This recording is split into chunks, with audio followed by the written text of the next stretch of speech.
Hello and welcome back to the podcast. In today's episode, I am chatting with the lovely and extremely funny Catherine Bell. Catherine Bell is the author of the book The Birth Map, which you might have heard of. She's also a PhD candidate and she's a mom.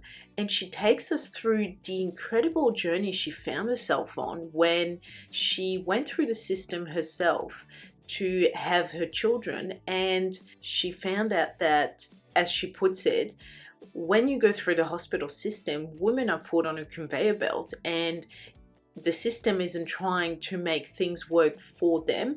It's having a very generalized approach to pregnancy and birth. And so this is how the Birth Map book came to be, and this is also how her game, the birth game, also came to be, which we'll chat about in this interview.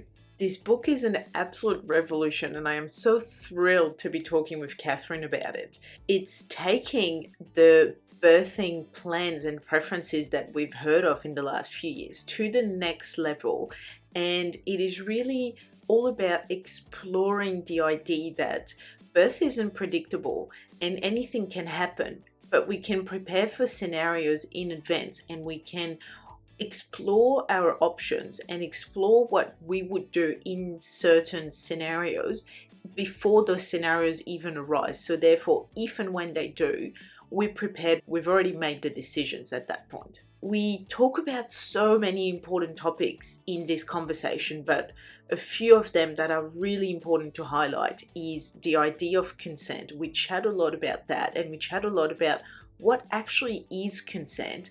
And we also chat about reframing the language, changing the narrative around birth, and seeing birth and the way that it is presented to us in the system in a different light. So Catherine likes to reframe a lot of those words. You will hear that she prefers to say decisions rather than consent, and for rightful reasons. So if you are currently pregnant and you are birthing within the hospital system, or you are trying to conceive or thinking of getting pregnant and you just want to explore every option that's available to you, then I highly recommend you look at getting your hands on this incredible book, The Birth Map.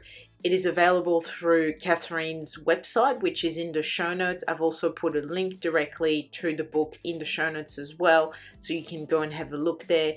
It is absolutely incredible. It is game-changing. And the incredible thing about this book is that Catherine has kept it really short, really concise, straight to the point, and it is all about you getting the main information. And if you want more, she's put little footnotes that you can go and explore, and those links are reputable websites that Catherine has herself read through and filtered and is really happy to recommend. So I cannot recommend this book enough. I hope you love it, and I will leave you with today's episode with Catherine.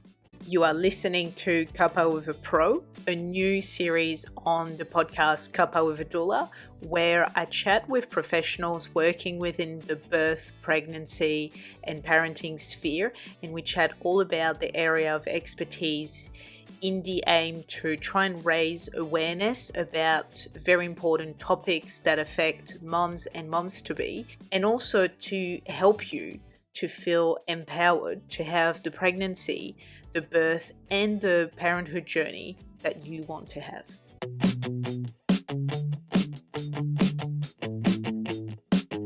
Hi, Catherine. Thank you so much for coming on the podcast. Thank you for having me. This is exciting. It is exciting. So do you want to start by introducing yourself? So telling the listeners, your name, where you're living, and why you're on the podcast today. So my name is Catherine Bell, and I live in Braidwood, which is about halfway between Canberra and the South Coast. It's a beautiful community where there's 1,600 people, and this has got the perfect place for me because we can really set down roots and grow our family among people that, you can walk down the street and you know everyone. It's fabulous. Wow. And what was the second part of that question? Why are you on the podcast? What do you do for a living, I guess? Yeah.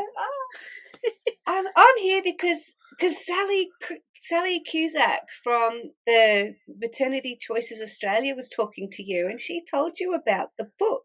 And then you gave me a call, and Mum said, hell yeah, I'm going to talk to you. This is awesome. And the more people that find out about the book, like, the better it is for everybody, because this book, like, you're trying not to be conceited, but this book is amazing. Oh, that's amazing. So you are the author of the book, The Birthing Map, which is an absolute amazing book, which, as you said, it needs to be known because it's been out there for a while, and it took you a while to come up with it in the format of the book that it is now, but now it's out there and it's really changing the way we see birth and the way we plan, I guess, for birth, or the way we think about it. That's right. I feel like I've been the custodian of the birth map for maybe 10 years now. And one of the probably mistakes that I made was not being on social media. It turns out if you want people to hear what you've got to say, you kind of need to have a platform. So It was only a couple of years ago that I slunk onto Instagram and started to share, hey, I've got this book. You might all find it interesting. And it was like, wow, yes, this is brilliant, Catherine. Yep. And it started to really take off. And around that time, I also started my PhD, where I'm putting the concept of the birth map through the academic rigor, because it just feels like we're onto something with this concept. It seems to be not the Band-Aid, but the revolution that is needed in the current birth system, where 90% of women are in fragmented care. They end up on the conveyor belt approach to birth, and they don't even know they're on a conveyor belt. We're assuming, not unfairly, that we are receiving the best possible care. And it's often only in hindsight that women look back and think, what just happened? Where was the honor? Where was the respect? Where was the actual decision making? That just happened to me, not because of me. And so the idea behind the birth map evolved from a birth plan. And when I was becoming a mother and getting increasingly frustrated with the system, I discovered doulas and decided to train as a doula. And this long lost knowledge was now in my grasp. And around the same time, I did the Australian Breastfeeding Association training. Now I was a qualified mother. Like, how is this information not available to all of us from girlhood? This is basic knowledge. And this was the thing, was this physiological part of birth.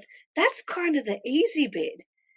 The reason birth gets so difficult is because that system is kind of screwing it up a bit. So we needed something that would help us to actually navigate the system. And the birth plan kind of evolved to fit in that space. It was about balancing out the power, giving you a means to communication. But it's been 40 years since the birth plan was given to us, and you either love it or you hate it. And unfortunately for a lot of care providers, they hate it. It's this sense of professional autonomy is under threat. So, don't tell me how to do my job. How dare you assume I don't know what I'm doing?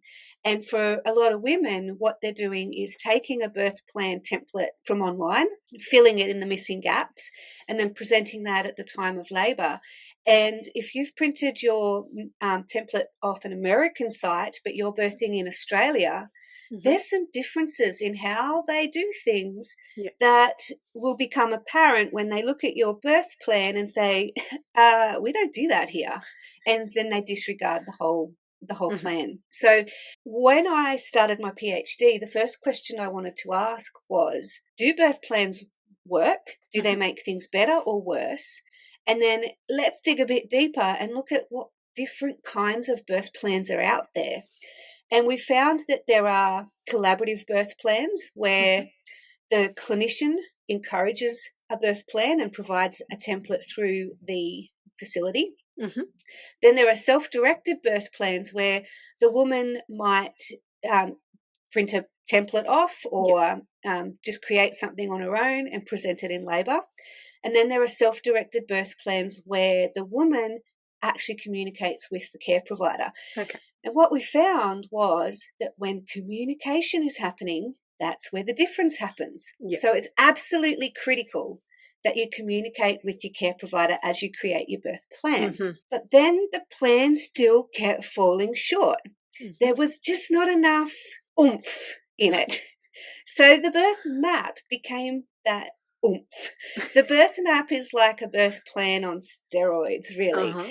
It takes it like totally to the next level. It's like level up, get a birth map. And the first part of that evolution was changing the word. When I started using the word map instead of plan, those conversations started to flow freely. People were excited. Map, what's a map? Different pathways. I just want to know how this journey could unfold and be prepared for whatever might happen. Suddenly I'm being flexible on my terms, but in a way that makes the care provider feel more relaxed. With a plan, they think you want them to do things exactly as you've laid out, and then there's this tension and this, oh, what if we don't get it right kind of feeling. So the birth map evolved from this need for more. And so it did start out as a really epic template. Yep. And I realized that the problem wasn't that we needed to fill in, the gaps on a template, but rather we needed to have more questions to ask. And so as I started documenting the questions I wish I'd asked, then the questions my mother friends wish they'd asked, I accidentally wrote a book. That's how many questions there are.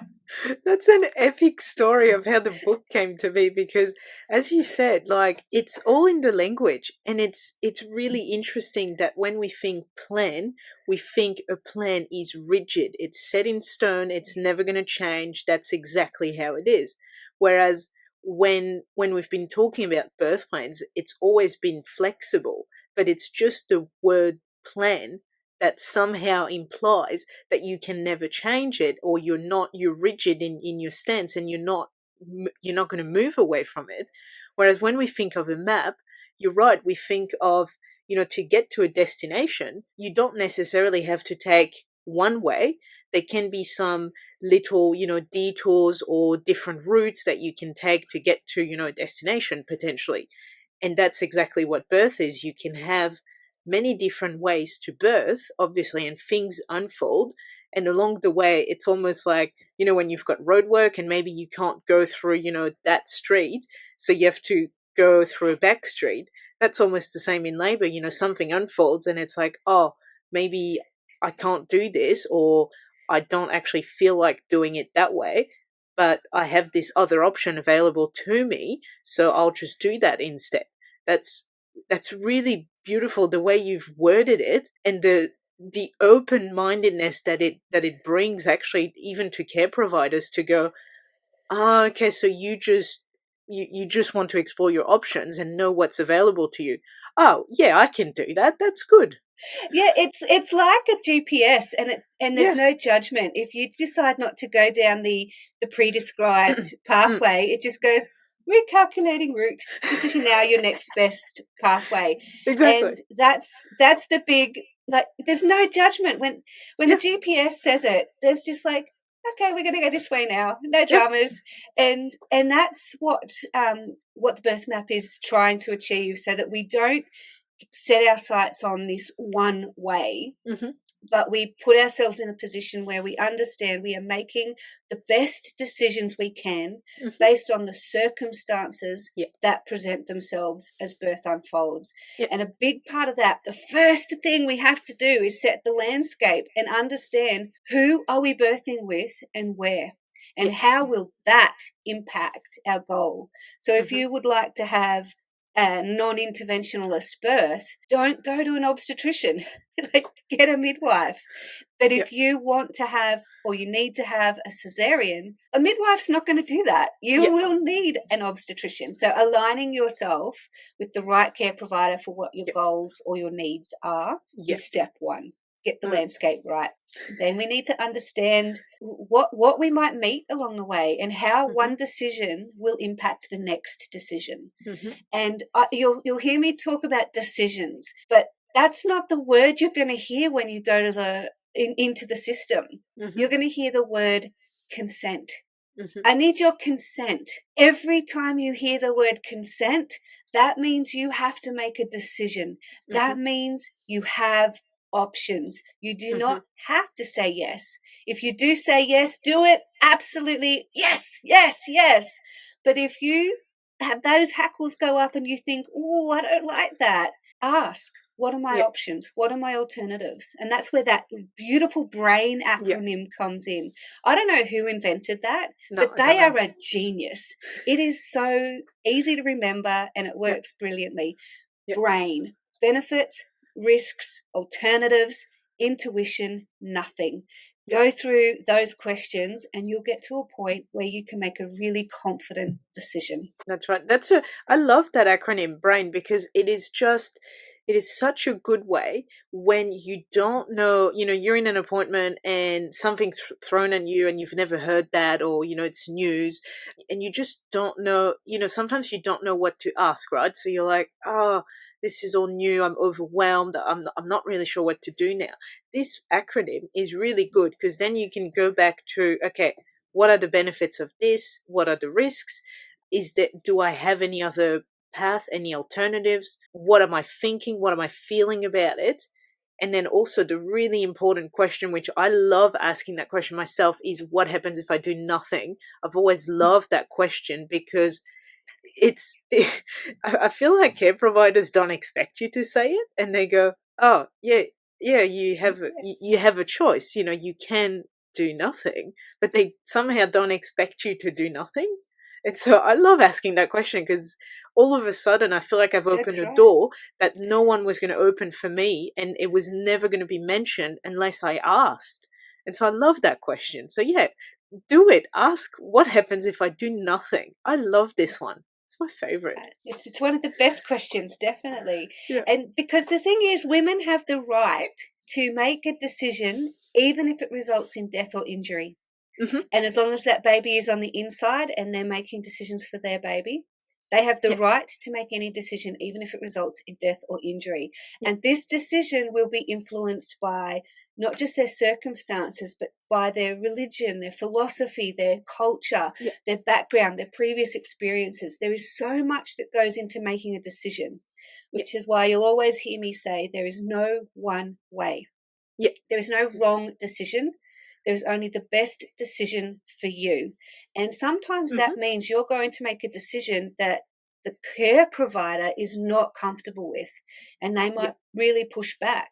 So if you're really confident in your decision not to take on their recommended option, then you can very confidently say, I understand, I do not consent, and we can all move forward. They're happy because they can actually document that, knowing, she knows what she's saying no to, and she knows where it's going to lead. And when they're confident in that documentation, that's when we've got a win. When you say no or yes, they sense you're not confident. That's when they're up for potential litigation, because they need to have informed consent to move forward. So you absolutely have the responsibility here. But every time you hear consent, think decision. I get to make a decision. Exactly, that's right. And the thing is with consent as well is it's only, I feel like this idea of giving, an informed consent is, I don't want to say it's new, but it's being brought up to light a lot more now in terms of what it means. Because before it was like, oh, my healthcare provider says this. Well, they know best because, they've studied for however long, they've been a doctor midwife, blah, blah, blah. So I'm just going to say yes because they want the best for me. They know what's best for me. So I'm just going to go with that. Not always the case. And a care provider doesn't know you to the knowledge that you know yourself. Obviously, they're not in your body. They can't feel, they can't sense, they can't they're just not you. So they don't know that.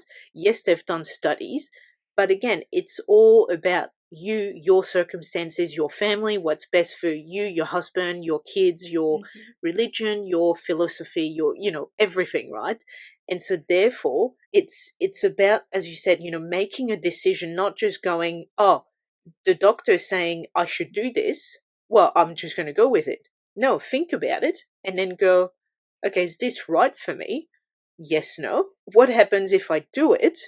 This. What happens if I don't do it? This. And then just consider all the different options that are available. And if you need time, because sometimes you can't come up with a decision because everything is new, you're not, it's all overwhelming, it's stressful and so on, then you can say, I'm not ready to make a decision, I need more time to think about it, or I'm going to go away and think about it and I'll come back with a decision later. And that's fine, because usually, even in an emergency, like we call an emergency C-section an emergency C-section, but in most cases it's not an emergency. It's like sometimes it can wait 2 or 3 hours. Where's the emergency in that, right? So usually you have the time to go away, think about it, and then come back with a decision where you can be happy that you've had the time to talk to whoever you wanted to talk to discuss it, to research, to, do all of that, and then you can make a decision. That's right. With the birth map, we do that thinking before we hit labour. Exactly. And we're mapping out those different possibilities so that if something does arise and it is urgent and we do have to make a really fast decision, we're actually ready for it because we've actually understood and we know where we are on that map and where we can go. We also can understand how we got there. And so one of the tools that this is another, like, this is genius, Alicia. Like, I should get a Nobel Prize for this one. It's the game of birth, and this is another thing that fell out of my head, and I'm like, holy, this is awesome. The game of birth is this fabulous tool that allows us to actually see those pathways. And it's got a 20-sided dice, or a 20D for the gamers out there. And it is statistically weighted on the 2018 mother-baby report. So every roll of that dice represents what is statistically likely to happen in the maternity system here in Australia, or at least in 2018, because I have not been able to bring myself to update the numbers because the newest mother-baby reports are really depressing, because we induced 50% of first-time mums in the last report. That is unacceptable. Why is that happening? No. What are the circumstances? It's not physiology. No. There is social circumstances, systematic circumstances that are going on there to influence that outcome. So the game helps us to get to a point where we can say, why am I being offered this intervention? And where will it lead? So an induction puts us on an assisted pathway. We're going to be more monitored. We're going to be on a time limit. There's potentially drips and different things that are going to happen. If it's intense, you'll probably want an epidural. What's that cascade? So we often hear of the cascade of intervention, but it's a cascade of consent, because every single one of those things needs you to say yes for it to happen, until it becomes a genuine emergency when there is actually a legal allowance that they can act in the best interests of keeping you or your baby alive. So death is not an option in the system. They're going to keep you alive no matter what. But remember, you have the option to make a decision even if it results in death or injury. So that's big. That's a big thing to consider. But for some people, death can actually be a good outcome. It's a sad outcome. It will still be grieved, but it may actually be the best outcome for whatever's happened. That's another whole big discussion on that one. But as we play the game, 20-sided dice, you roll the dice. The dice is the things we can't control. So this might be how long we're in labour. It might be, whether or not we're feeling tired. It rolls us up a scenario, like a choose your own adventure. And then it gives you the decisions or options that you can choose from at that point. So kind of like a choose your own adventure where it says you've come to the dark cave. Do you go in the cave or are you going to take the mountain pass? And so you can actually say, I'm going to take that way because I actually know where it goes. Whereas in a real choose your own adventure, you don't know what's going to happen on the other side. Mm-hmm. So we kind of take the adventure out of the game, but we want to do that because the more boring birth is, the better it is. We want to have a boring birth. That is so amazing. And I've played your game and I haven't played it enough to really understand, that depth. And now I'm thinking, I'm going to finish this episode and I'm going to go and play that game again because I've just got to get a better sense of it, So I'm going to go away and play that game. And so everyone else listening should do the same, I feel. The thing I wanted to come back on is the best bit of feedback I got on the game was that somebody said, Catherine, I hate your game so much. I hate it because it kept sending me down these pathways that I didn't want to go. But then I realised that was the whole point. And so they were able to go back and work out where it was that they were making a decision that was leading in that way. And they actually were then able to create their own birth map that actually helped them avoid that situation. But they could see where it was leading them. Yeah. So it's like, thanks for that. That's actually good feedback. Exactly. No, and what's amazing about, the book and the game, and we're going to talk about the resources that you've put in your members group as well, is it's giving women a wealth of information, right? Because we don't know what we don't know. And what I wanted to come back to was, when we talk about consent, so let's imagine, in the case of an induction, 50% of women were induced in the 2020 report, I feel like, and I'm talking generally, and I haven't been in that situation, so I'm not talking from experience, but I feel like when women have been in that situation of the induction, the language they've heard isn't, do you consent to having, fetal monitoring? It's, we're now going to put you on the CTG, which doesn't sound like a question. So therefore, you don't know that you actually have a decision to make here. You're not being told that you have a decision. You're almost being told what to do. And then all you can say to this is, oh, okay. And they say, oh, okay, well, there you go. Here's consent. Woohoo, cool. Okay, but see, if you don't know that this is a decision point, then you can't make a decision, and that's where your book is amazing for that, and the birth map game, because that's when women go, hang on, I have a decision to make. I'm going to make a decision here, and maybe they do want it, or maybe they don't want the fetal monitoring. Maybe they want an alternative, and then that's when the conversation really starts. And that's when, as you said, you unfold a whole different pathway that maybe you wouldn't have had access to before because of the language being used. That is exactly right. The interventions are often a package deal. So when you say yes to one thing, there is this expectation that you will say yes to the next things. But there are some of those interventions that are a package deal, and you have to have the whole package. And epidural is one of those things that comes in a package.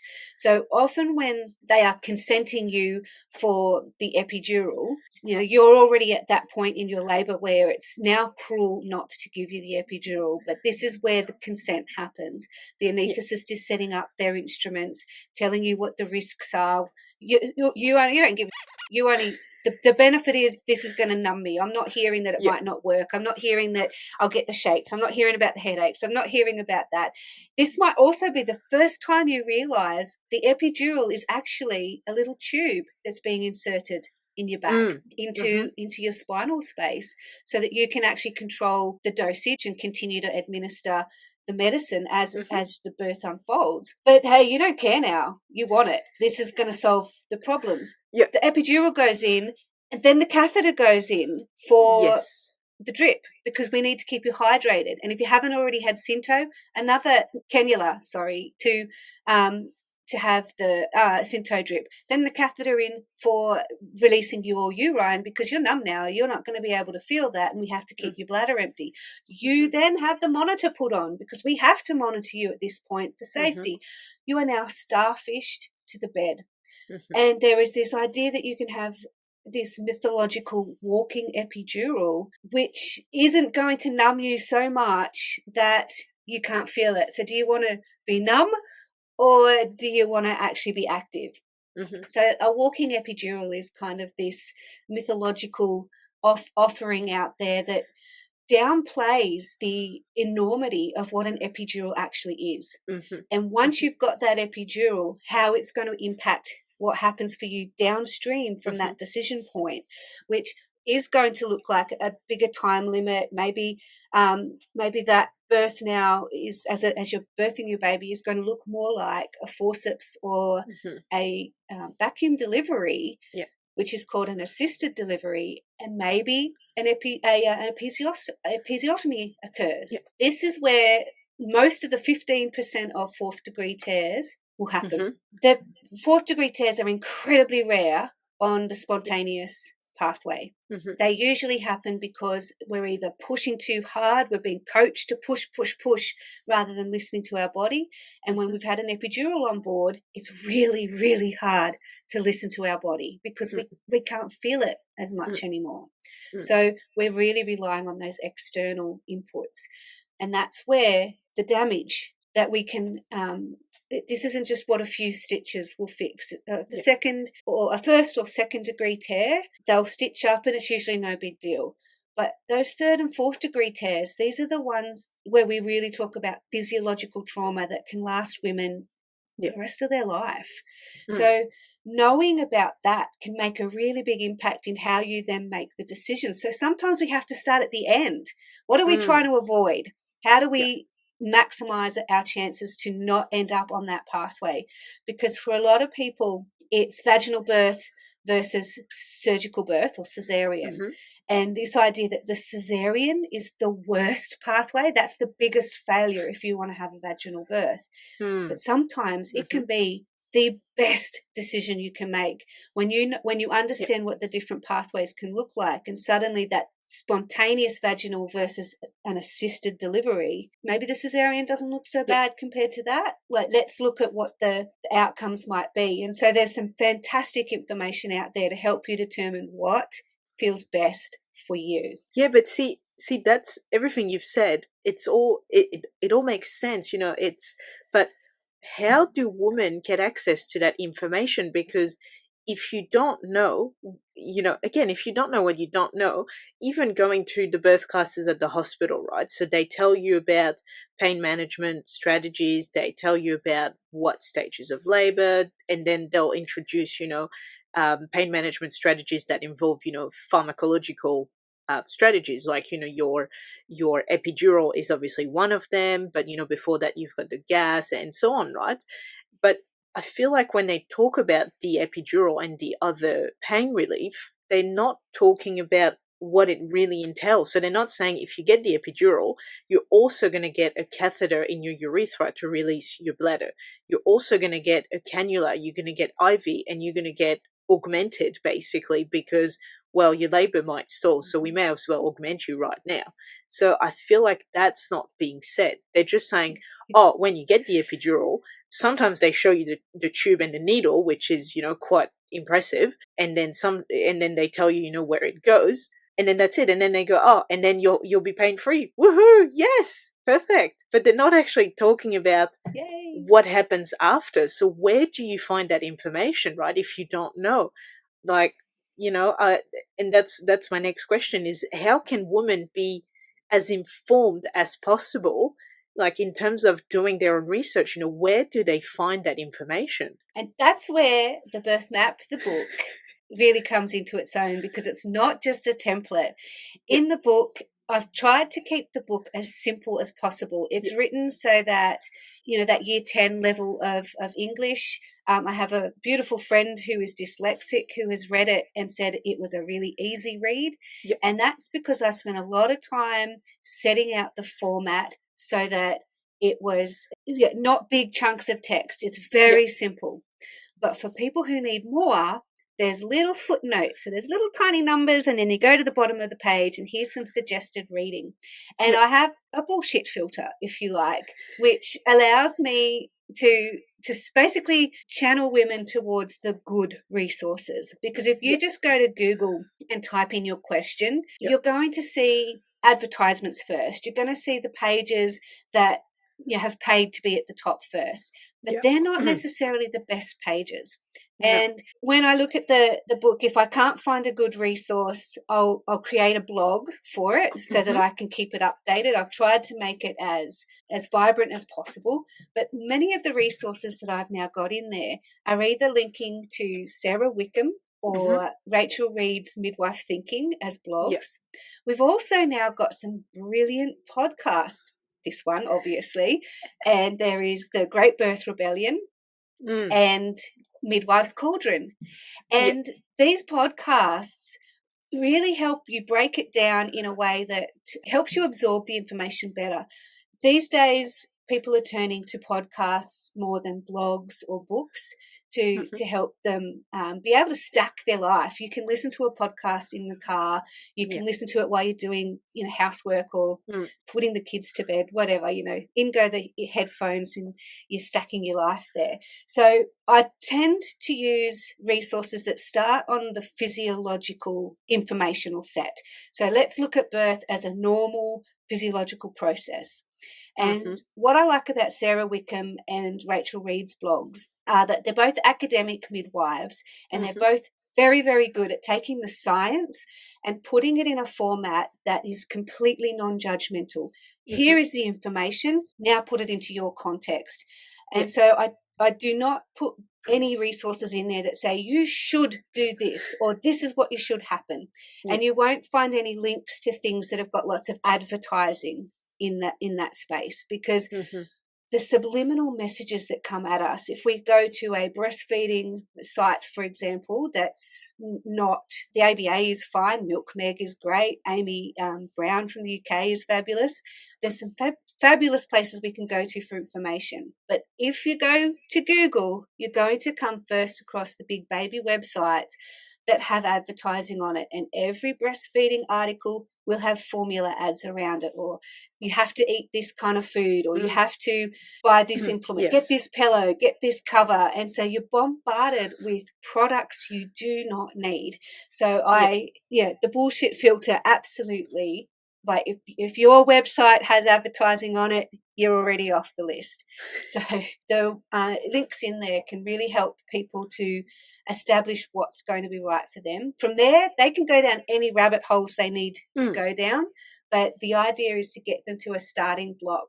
That means that they're not going to end up getting that misinformation or bombarded with products that they don't need. Yeah, that's right. And that's a really good point these days. It's so hard to filter what is good research or good evidence to what is, some random person who doesn't know much or, pretends to know everything and is actually trying to sell you a course, whatever it is they're trying to sell you, basically. And so, as you said, that's where you really need to look into the person who is, posting that blog, that podcast, whatever it is, what qualification do they have?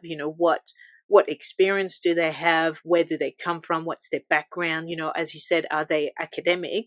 Are they doing evidence-based research? Are they also posting links to maybe the articles? Because I think that's what the Great Birth Rebellion does. They actually put the link to the papers they've referenced. So that's amazing because you can go back and have a look at those. I mean, papers are really hard to read for, I think, the average people because they're just not written in, they're not written in a friendly format.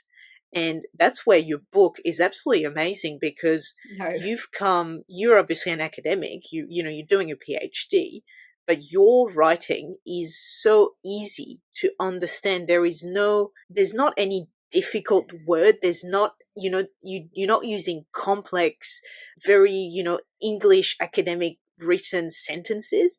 You're just talking to, I want to say the average woman, which is obviously not an insult at any point, you're just talking to all the women out there, regardless of the job they do, the qualification they have, and so on. This book is really easy to understand. It's simple to read, and it's, as you said, you don't have big chunks of you go on for 5 pages about this epidural. It's really succinct, it's short, it's everything you need to know in there, plus little resources to go beyond. Because, as you said, some people are happy with what you've provided. Some people want that little bit more because they go, okay, let me look into this because I'm not really sure about this. Let me dive into it. And then they go, footnotes. Love your footnotes. All right, let's go to this link. There you go. That's amazing. That is so good. I love this about your book. Thank you. It was agonizing to take myself out of the book as well, because you have to check your own biases all the time. Yeah. Mm-hmm. This book is not about me or my choices or my journey. This book is as neutral as I could make it, but for some people, they do look at it and think it's a bit anti the system. And I've agonized over every sentence. It's like, no, that's just the truth. You have to know that this is for 90% of women, this is what it's going to feel like.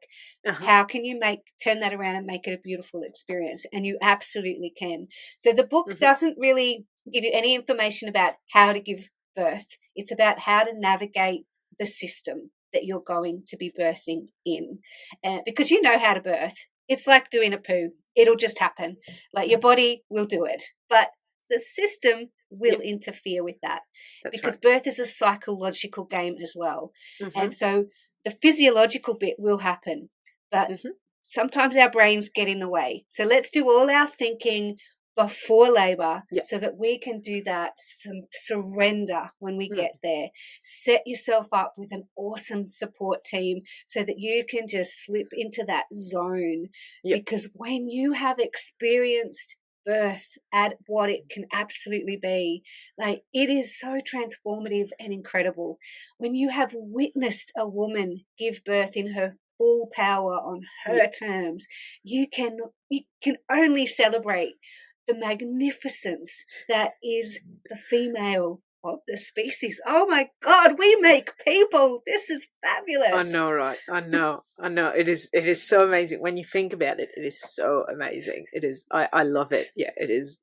It is empowering. It is beautiful. And that's also why I do this podcast, because I get to listen to people talking about their incredible birth stories all day, every day. And I just go, yes, please give me more, because this is so good. This is so good. Anyway, coming back to your book. So something I wanted to touch on was, in your book and in your research and everything, how does it cater for women that, for example, want to have they've had a C-section for their first birth and they want to have a vaginal birth? So we're talking about a vaginal birth after a C-section, so a VBAC effectively. How does it cater for it? Because from looking back at that Mother and Babies report, I feel like there wasn't a lot of stats around VBAC, and they talk about it in terms of whether it was successful or whether it failed. I don't like that terminology of failing at having a VBAC, because that is not the case. So there needs to be that needs to be reframed. But how does I guess your book cater for VBAC is my question. That's a really good point, Alicia. There is no fail. There is only making the best decision for whatever is unfolding. And so sometimes when they say you failed to have a VBAC, they're failing to see that you may have made a really good decision. You've seen what your alternatives are and gone, actually, we're going for the C-section now. And so what the book helps VBAC women to do is put their goals in place and understand what they can do to maximize reaching that goal, so which kind of care provider you choose, but also understanding how those pathways work. So it can often help them to debrief what happened last time, particularly if that cesarean was a full-on emergency called at the last minute and they've got to unpack some of that story. This can help them to go, oh, that right there was the turning point. what can we do differently this time to help avoid that pathway? So once we can understand the landscape and the pathways within that landscape, the navigation becomes a bit easier. But we can also understand when we've gone past a point of no return, and that might be the detour point where it's assisted delivery versus a repeat cesarean. And this is a detour point that for women who've had the previous assisted delivery with, say, a third or fourth degree tear, this is the same detour point that they will go, do I want to go down that path again, or will we actually opt for a cesarean before we get tired, before there's a chance that we'll be separated from our baby, because our recovery might be better, so we can actually balance out the timing of when something happens, and that can be critical. So in the book, I've broken down cesarean into 4 different types. So I don't like the terminology of scheduled cesarean or planned cesarean, because not everybody who has a planned cesarean wants it. When we know what the reasoning is behind that cesarean, we might accept it, but it doesn't mean we want it. And so I call it a non-emergency before labour cesarean, and that's compared to an emergency before labour cesarean, which might be something that arises like preeclampsia, could be a preterm baby. Something's happening really fast and decisions are happening quickly. After labour has started, we also have the after labour or in labour non-emergency cesarean, as well as an in-labour emergency. But when you look at the terminology that they use in the system, it's planned versus emergency. Anything after labour has started is an emergency, but it does not have to be. You do not have to wait until things become desperate to call a cesarean. Michelle O'Donnell has a fabulous tool that can help us recognise where we are on the map, which is the birthing pool test. And there's a link to it in the book, as well as a blog on my website, and you'll find it on the Instagram as well. This very simple idea that if we are uninterrupted for 2 hours, ideally immersed in water, because people just don't come near you when you've got that natural barrier around it. But if there's no pool, sitting backwards on the toilet or putting yourself in the shower, somewhere where you can shut the world out, lights out, smell your own smells, like shut out the whole world, get the senses turned off. And if after 2 hours you haven't made progress, statistically, birth is going to unfold either towards that assisted delivery or towards an emergency cesarean. So if you haven't progressed, chances are there is some sort of psychological thing going on. You're not able to settle into the space. You're feeling uncertain about something. You're just not getting into your zone or the rhythm. That can be the detour point where you say, right, we're actually going to get that cesarean underway. You might still be waiting 3 hours for it because it's not emergent. But sometimes the act of making that decision gets the tension out of the room, and you'll probably sometimes birth before the cesarean happens. So sometimes the act of making a decision causes us to go, it's all done, and we just release. So that can be a really, really useful tool to have in your tool belt. It's a psychological game, Alicia. No, that's right. You're right. And it's I feel like it's all in the mind, because as you said, the body will do its thing, right? And we know that women in a coma can give birth because physiologically their body can give birth, so therefore they can. So we know that physiologically things will happen, right? And we don't always need to intervene, aka most of the time we're probably fine to not intervene. There are, circumstances, obviously, but it's in the mind. And there is a lot of pressure as well from family, friends, your surroundings, but also the system you're giving birth in. So there's those two pressures as well. And that influences greatly on the last few days that lead up to labor, I feel, because I feel like you can be really headstrong for your whole pregnancy and then say, I'm not going to be influenced, this is not going to be that way, I'm not going to listen to anyone. But those last few days and weeks leading up to birth can be the hardest in terms of psychological, the emotional, the way we feel before birth, because we know that there's this cluster of hormones, things change, your body's preparing, and obviously it brings on different emotions, different things that can reopen some trauma as well, which is where the debrief is super important.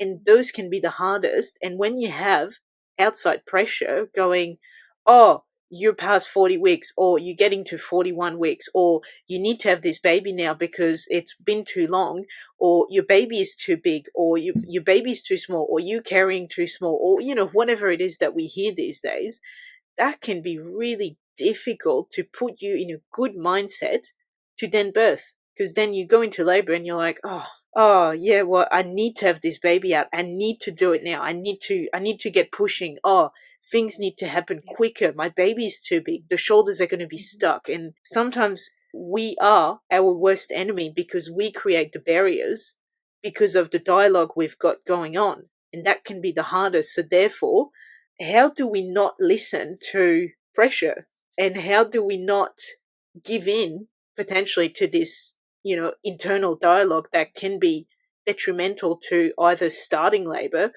or can be detrimental to the normal, I don't want to say normal, but the physiological unfolding of labor. You were saying about the psychological part of the game, or birth, how birth unfolds, and physiologically, I think it's something like 85% of women should be able to birth no worries at all. Mm-hmm. So the World Health Organization suggests that somewhere between 10 and 15% of births, it's fairly reasonable to expect a cesarean or some assistance being required. Mm-hmm. So that might be a baby in transverse, or breech baby, or something happening physiologically as well. But the fact that birth is in the mind doesn't mean we're not prepared enough. Like our mind is just as fluid as our body, and this mind, the psychosomatic process that unfolds, sometimes you don't know what your mind and body are going to do until you're there. So something might trigger for you in the moment of birth, and that's not the time to unpack it. Sometimes the surrendering there might be to say, you know what, I actually need help, and the cesarean is actually going to be the help I need right now, because I can't push past this block just now. And sometimes women just know that something's not right, and so their body is talking to their mind, and if they're tuned in and they're listening, they say, hey, something's not right. This isn't birth pain or birth sensations. This is my body telling me something's not right. We have to trust women when they say that. We have to listen to them when they're saying something's not right. They're not being petty, or they're not being weak. They are informing you of something that is happening very really for them. So we have to trust women in this space. So much more. There's the research shows that if we're talking about, you go to your GP, for something, we know that if GPs listen, or, health professional in general, they listen, the patient will actually give the diagnosis pretty much. They will say, I think I have this, or, this area hurts, I've got a history of this. They will actually pretty much give you the diagnosis if you listen. So I don't know at what point we stopped listening to women in labor, and we've gone, oh yeah, but they're in labor, so they can't think straight, so we better not listen to what she's saying. That is wrong. That is wrong. We as women know what is happening, and yes, we are in labor. Yes, we've got a lot of hormones, we've got a lot of pain, we've got a lot of things happening, but we can feel our body. We know when something's not right, and that applies to postpartum as well. When women know, if, for example, they've got retained placenta and they're getting horrific pain that is not the level of, your afterbirth pains, or, the level of your uterus shrinking, or, it's just not that pain. And yet they're still being ignored. Or same with breastfeeding, right? It's like, yeah, but it really hurts. And then you've got midwives saying, oh, but it should do. It's normal in the first however many weeks. No, it's not normal. We need to normalize saying, okay, let's investigate this this thing, this pain, this, whatever it is, let's get you help. Let's get you a breastfeeding counselor. Let's get you this. Let's get you to see the, surgeon, obstetrician, whatever it is. But let's investigate it. Let's not just say, oh, yeah, nah, you're going to be in pain for a long time. No, that doesn't help. I am so glad you mentioned postpartum, because the third part of the book is all about going beyond the birth. And a lot of women will overlook this part of the mapping process. That's because right. we kind of assume that that's the easy bit, or it'll come to us naturally. Sometimes some sort of instinct does kick in, but a lot of times we are mothering in an unnatural way. We don't live in clans or tribes or villages where we've got support around us automatically. We have to create our village. We have to set up our support. And so the last part of the book came about because of all the things that I kind of wish I'd known to be ready for. It introduces the concept of a gathering of supporters, bringing your people together who will help you out. It helps you to open up communication with your partner, because relationships will change. You are going through a physical transformation called matrescence. Your partner will go through a transformation as well. And we know that partners who co-sleep with the mother-baby dyad, particularly male partners, that their testosterone goes down when they are co-sleeping with a breastfeeding dyad. So the mother-baby tune into each other, but that proximity is like, wow, evolution has really thought things through. That's really cool. And this idea that we can start to think about what that time will look like. So many people say, I'm not co-sleeping, my baby will not be in my bed. Guess what? Yes, it will. That day will come. You need to be ready for it, and do it safely, do it well, because if you are afraid to bring your baby into bed and you fall asleep on the lounge, you're actually in a more dangerous situation. So the book gives you some tips of what safe sleeping looks like, gives you some of the science behind controlled crying. So there's a little bit of a warning in there to look out for some terms that are just controlled crying under a different banner, and what to look out for that. And it tells you what's normal, what breastfeeding tips. Okay, one page, sometimes one paragraph per concept. It's the basics that you need to flip through, and you can go, oh, I actually want to know more about that. Oh, look, there's a footnote that tells me where I can find out some more about that particular thing. So you can set yourself up really confidently, not just for those first few weeks, but there's this whole thing that happens afterwards, which is called life. And it's going to change. And just understanding matrescence can be really powerful. Like, you are not going to be the same person, and that's awesome. Yeah, no, exactly. That's right. And that is something that through this podcast I've been finding, we prepare really well for pregnancy, for birth, and that's it. And then we kind of go, oh yeah, well, I mean, after I've got the baby, yeah, it'll be fine, right? And it's not always fine. And that's the problem.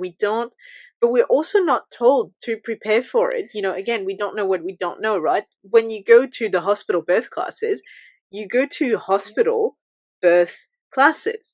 They help you to learn about birth.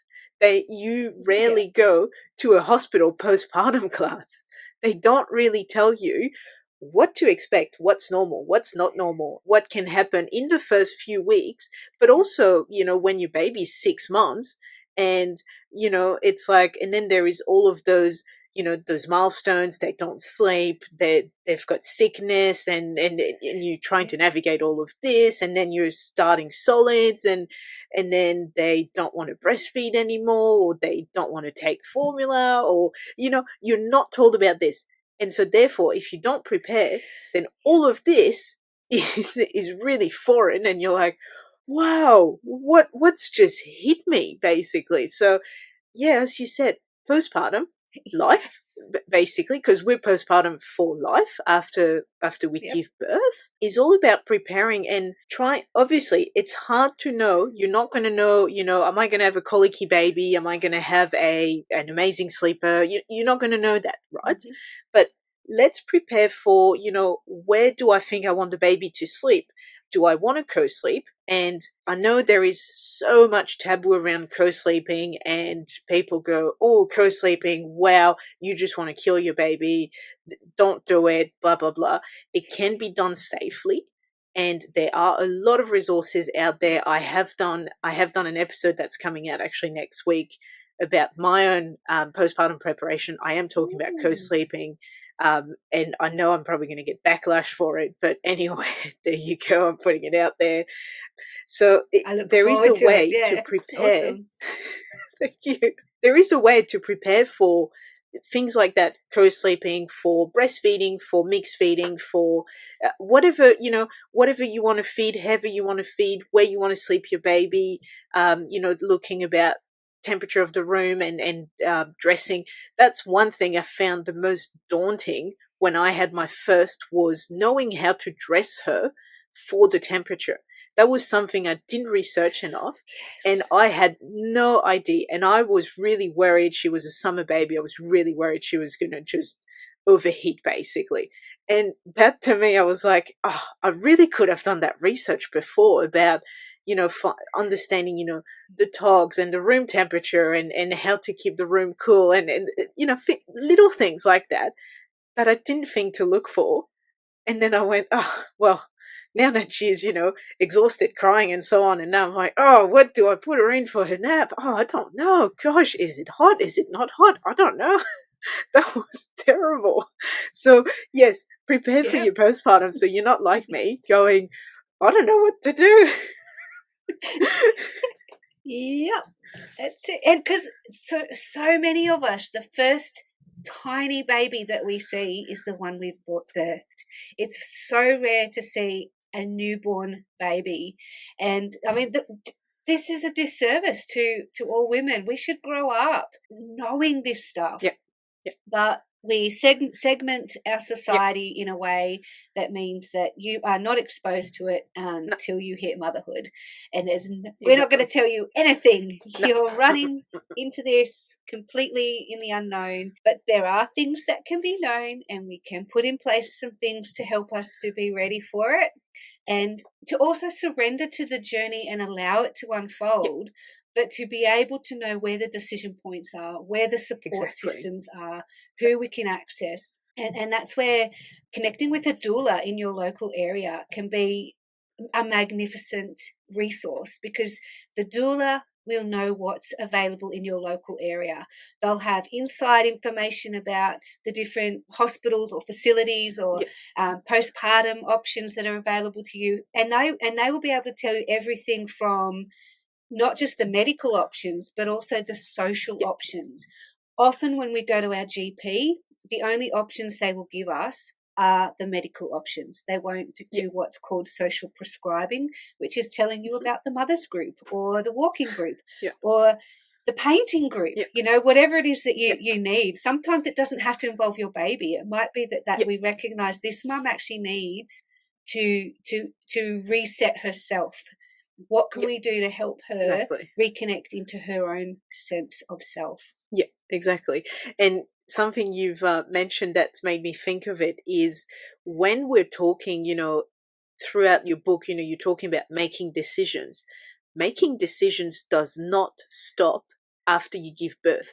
You continue to have to make decisions for your health, for your general well-being, for your baby, for your toddler, for your child, even sometimes for your adult children, maybe.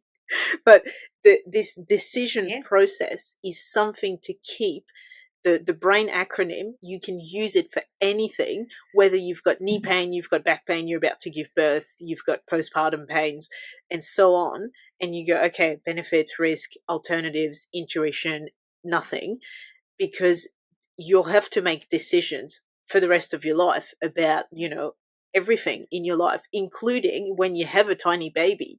You have to make decisions from pretty much from birth these days, where you decide if you want the vitamin K and hepatitis B injections or not. So the decisions start pretty much in the hospital, really. So you've got to be prepared for, continuing to use that acronym, continuing to use that thought process even after birth, beyond it, because life continues. That's what it is. Yeah. And one thing that's really good to point out here in terms of decision making is that when we are pregnant and birth or labor, sort of until the moment the baby is actually born, those decisions belong to the mother and the mother alone. She gets to make those decisions because it's her body. And as long as the baby is inside, the baby is also her body. She can make any decision, even if it results in death or injury. So she is the decision maker. Once the baby is born, then the other parent has legal decision-making powers for the baby. So that's actually a really important distinction when we are looking at preparing with our partner. We want our partners to become supporters and to understand and trust their awesome female partner to do this thing and to trust her. So I love the film. It's a classic film, Frozen 2, as an analogy for birth and what men and women in particular, like a heterosexual partnership, go through. So Anna and Kristoff in Frozen 2 go through a transformation. The whole of Frozen 2 is about transformation. And Anna's trying to, she's a bit distracted with this whole running a country thing. And Kristoff just wants to ask her to marry him. And he's going like, why can't we connect? We can't get it right. She's off on a different path to mine. But he sings his awesome, epic 80s montage about that she's his true north. And he finally kind of gets it that, oh, you're going through this big thing and you kind of need to deal with that before we can move on to this thing that I want to do. So he gets on his reindeer and gallops off to find her. And when he finds her, he says, what do you need? And he pulls her up onto the reindeer and she says, I need you to do this. And he doesn't question it. He just does what it is that she's told him she needs. And it sounds bizarre. He's like, whoa, that's a really weird thing you want me to do, but let's do it. And guess what? It was the right thing to do. And when I saw that in the cinema, every mum just went, oh, like, what do you need? It is magic, because sometimes we know exactly what we need to have happen. So we want our partners to become Kristoffs when we have birth. Exactly. Exactly. I love your analogy. I actually haven't seen Frozen 2, but now I'm going to go away and I'm going to watch Frozen 2 because I have to watch this. That is epic. I love it. And it's funny because Disney movies, they always have this really insightful and very, they're not just they're obviously aimed at kids, but they have this deeper message, which is always so great. Actually, I love that about the Disneys. They always, obviously kids don't always get it, but when you watch it with them, you go, oh, it's teaching them about, this and that. And it's actually really good. I love it. Yeah, no, amazing. I'll go and watch Frozen 2 now. Little diversion. Oh, yeah. Disney's given me a soundtrack. It's fabulous. That's amazing. Oh, that's amazing. But you're right. You're right in saying that usually a mom, a woman knows what they need. Sometimes it's hard to communicate it. And actually, I had a guest come on here and say she had the best way, and I thought it was epic, so I want to put it out there. She had the best way of asking for help without asking for help, because that can be something we have trouble with. So for her, she would write a to-do list on the fridge, and if friends, family, partner, whoever was home and was like, oh, what can I do? Then she would point to the fridge and she would say, pick a task, any task, it doesn't matter how small or big or how many you do or, whatever. It's about if you do one thing from this that you're comfortable with doing, then that is amazing for me. I don't have to do it. I don't have to think about it. And that's a way she was saying to not say, like, for example, if she needed a meal cooked, but for example, the friend wasn't really great at cooking or, wasn't comfortable with that, then that friend could pick something else, like putting the washing on, that he or she was more comfortable with, that, made more sense to them, and they could go, okay, well, there you go, I've done that. Oh, actually, I can see the rubbish need taken out, let me do that for you. And I thought that was epic, because that makes sense. And that was also a way for her to never go, like, if someone asked a question, never go, oh, actually, let me think, there was that thing that I needed done, but now I don't remember what it is because, well, brain fog. So that way she'd write it, and then she'd go, oh, it's all on the fridge, there you go, have a pick. That is epic. I love it. That is a great way to ask for help. That's genius, definitely. Because some people don't like others coming in and pointing out, oh, let me do the vacuuming because you've just said your house is dirty. Please don't notice that. Just come and have a cup of tea with me. That's what I might need. So you can actually, even at the front door, say, the house is a mess, say nothing, make me tea, talk to me. Done. You've set the intention. Exactly. No, that's right. That's right. Ignore it. I'm good with it. That's right. And actually, something I want to touch on is in motherhood, right? In early postpartum, I'm probably talking, is we feel as new moms that we have to have our house, clean, tidied. It needs to be like a show home, basically. And if people come around, we have to have made, cake. We need to have made tea. We need to have, we need to be ready to host people and to, entertain them. No. Let's bust that myth right now. Let's just say, when you're early postpartum, you've just had your baby, it's totally okay for your house to look probably like an average house, which has mess, you haven't vacuumed in 2 days and there is dirt around. Yes, that happens. There are dishes in the sink or there are dishes in the dishwasher. That is totally acceptable. I'm sure everyone's got those around. You haven't made dinner just yet, or there is last night's snack still on the bench top, or whatever it is. But and it's everything that people have in their house, but somehow when you've got people coming to see the baby, somehow the house needs to be immaculate and sparkling clean. No, it doesn't. And people, if they're really your true people, your true friends, they will understand. They should understand that the priority isn't to clean the house and making sparkly and smell amazing and so on. It's all about you and the baby, and you don't need to spend 2 hours before people come cleaning the house when you're in pain and you're trying to rest and you're trying to breastfeed and you're trying to entertain a toddler and so on, right? So let's just say that. Let's just put it out there. Let's normalize having what I call a normal house, which has mess, dirt, dishes, and so on. That's right. Yeah, Instagram's got a lot to answer for in terms of that curation that we see, and there's filters on everything. That we don't even know what people look like anymore, and that's really sad. No, that's right. That is right. And the thing with Instagram and social media is we take a photo at one moment. We don't even know if that photo was taken today at this point and it was posted straight away. Probably wasn't. Exactly. And then, you put filters on it, and then you go, wow, I feel so accomplished. My bed looks like this and I've cleaned my bathroom and so on. That was probably last month, or it was probably taken from Pinterest or something. I don't know, but, don't trust it. Just go, okay, well, good for you. My bathroom doesn't look like that, That's a lived-in house is so much nicer, It's that is absolutely even with birth as well.